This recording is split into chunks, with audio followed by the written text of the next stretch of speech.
Welcome to this week's edition of the Weekly Travel Alert. I'm Steve Glenn. I'm Paul Glenn. Hey, welcome to this week's predictions, Paul. Every January, we put together 60 predictions of the travel industry. And over the last 20, 30 years, I'm hitting about 70% of these babies.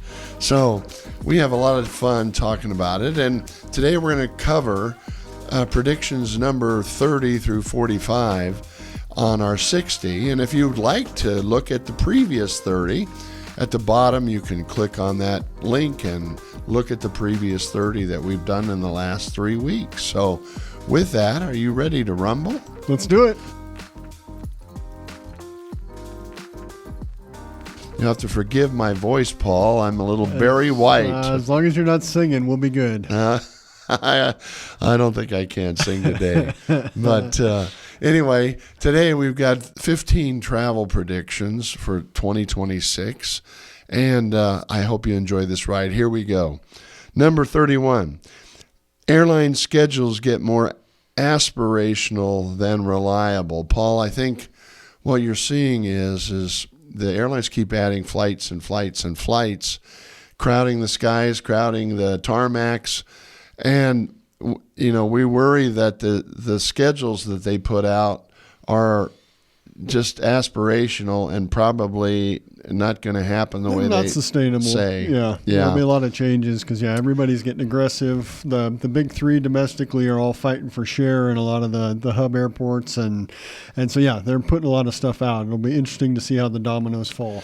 So that means probably you may not be able to count as much on those airlines coming on time. Well, especially going in and out of tertiary markets. Yeah. I think that's one of the things we feel, especially in Lincoln, is the larger planes going out of Omaha are much more likely to stay on schedule than what's going to happen in some of the markets like this. Yeah, because it's easier to bump a 50-passenger flight than a 200-passenger flight or a 300-passenger international flight. So with that, you've got to realize that you may want to put some more room in on connecting flights. And that's what I think we're tomorrow, 5 hours or something that we've got just because we are planning on going out of Lincoln and we got to make that international connection.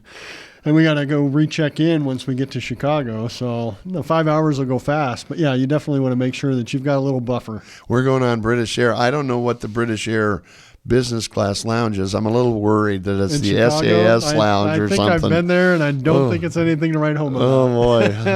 Yeah, might as well be out in the Taco John's restaurant. Hey, every week we bring to you the Weekly Travel Alert. It goes out to 100,000 people via email. You can go register for that at executivetravel.com. We're hosted by Executive Travel. How many years in the saddle now, Paul? 40 years. 40 years. You can find us at 1212 O Street in Lincoln, Nebraska is our headquarters.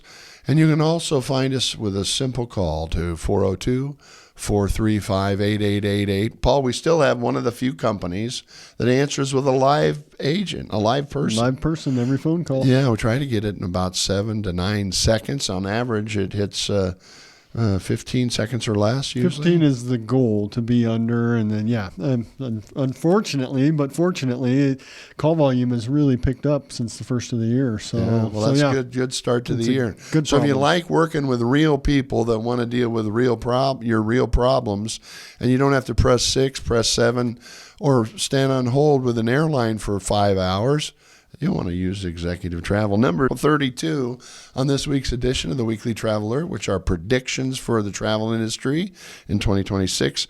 Premium economy becomes the new battleground. Paul, all the airlines are expanding their premium economy. You've got business class, and then premium economy, right? Mm-hmm. Then you've got economy, and then you've got that dreaded, what's the seat? The basic economy. Basic economy. Middle seat in the back row. Yeah, there you go. With no bags. So the airlines have figured the premium economy doesn't take as much room as the business class, so they can fit a lot more people in there. But you pay a pretty good premium for that premium economy, sometimes as much as twice as much as the economy class. It's not uncommon to see an international premium economy be just under a couple $1,000s. So, but that is one of the areas where sometimes status still has perks.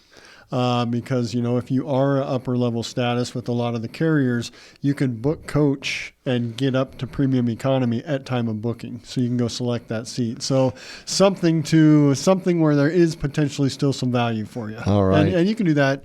I know in United, you can do that for up to 7 other people traveling with you. My so gosh. it's a tremendous value when you look at the getting double the value out of that. That's cool. Number 33 on this week's edition of the Weekly Traveler, it reads, travel insurance shifts from optional to expected. Ladies and gentlemen, canceled flights, delayed flights, medical issues, family issues. I can't tell you how many hundreds of people I've seen lose the value of their vacation because of a snowstorm that delayed them 5 days. We had a group going to Ireland that was going to be delayed 5 days for the people that didn't have insurance that could purchase another ticket on another airline. Oh, many years ago, you had an instance personally where somebody died back home, and you were somewhere, Israel maybe? No, we were in Greece, and Marie's grandmother passed away. She was going to sing in the funeral. So we had, on the first day of our trip, we had to get off on an island and head back through Canada and got here. Our trip was reimbursed. Our last minute ticket to get back over at a high price. Ladies and gentlemen, if you're going to spend thousands of dollars on a vacation, protect that investment, because probably what happens isn't your fault. It's something else. It's weather, the airline, it's your family member back home, or even a friend. So with that, always book that travel insurance, especially if you're going international, Paul.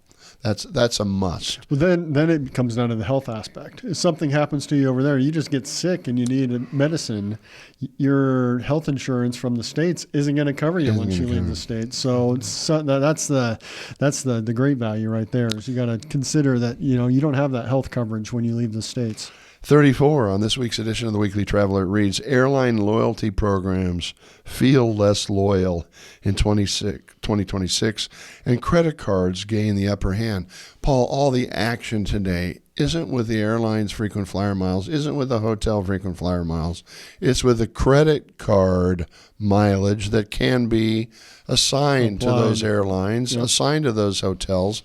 So people literally can earn status on United Airlines and never fly United. Status has no value if you're not going to fly. Yeah, but the same thing for hotels. So the action is in the credit cards. And we have credit cards that I charge that I earn 5 miles on Amex. Mm-hmm. I earn 5 miles per airline ticket on Chase Sapphire Reserve, and some 4 miles on some of those. So But I think the key there is don't get stuck, because on those credit cards, you can then go direct. And you use a program called Point.me, right, where you can go out and say, I want to go from Chicago to Athens.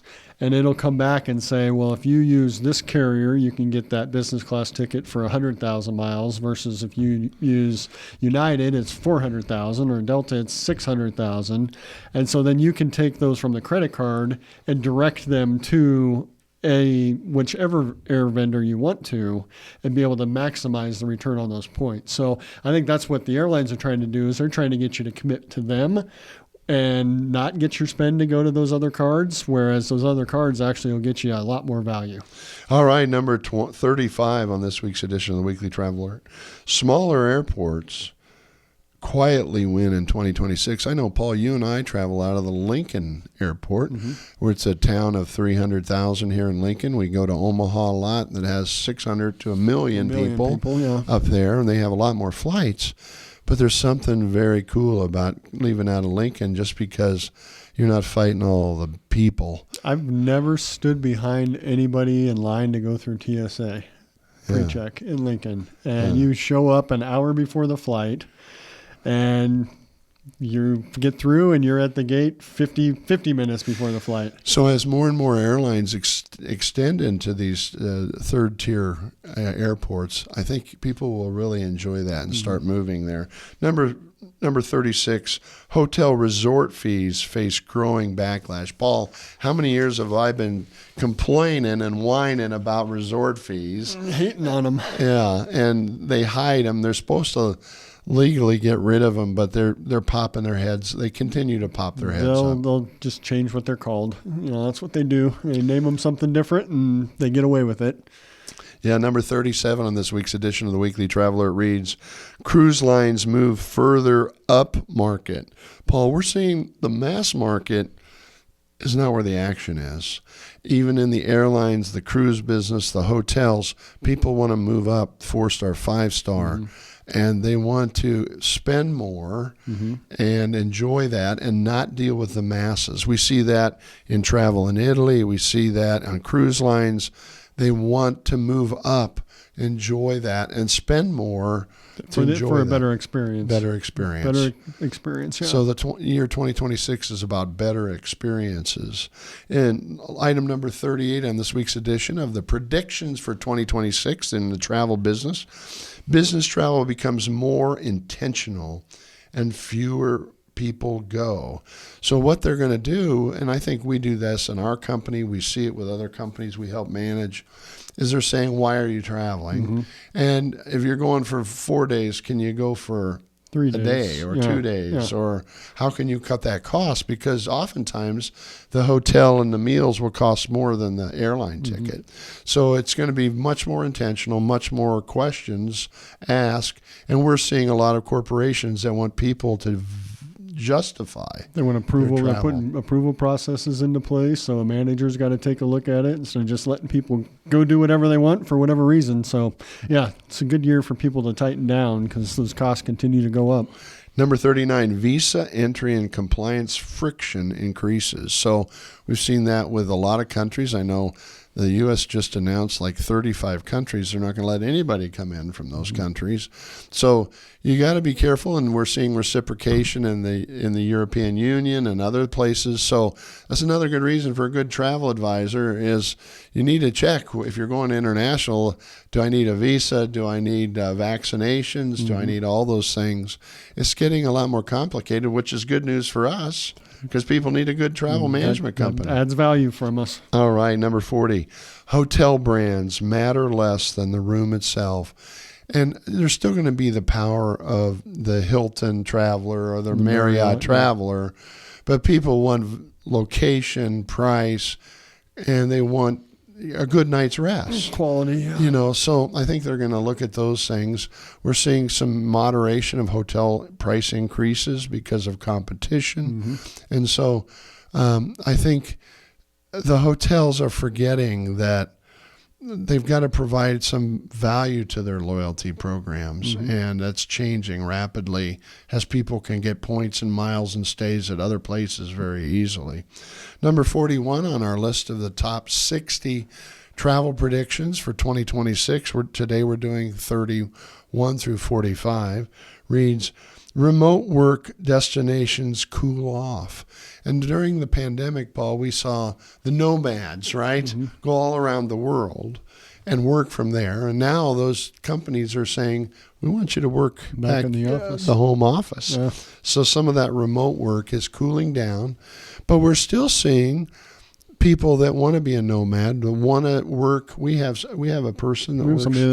They go for a month at a time, and they're in their. Do they even have a home? They don't. They sold their house and they got an RV. And I know they were in Maine, I think, this last summer, and I think they're back in Nebraska right now, and they've done Texas. They just go do whatever they want for a month here and there. I had a feeling if you didn't have an 11-year-old daughter, you might be in Italy. I could be a nomad for sure. Yeah. Okay. Well, number 42 on this week's edition of the Weekly Traveler reads, AI pricing volatility increases traveler frustrations. Paul, you're going to see millions of price changes a day in airfares, hotels, car rentals.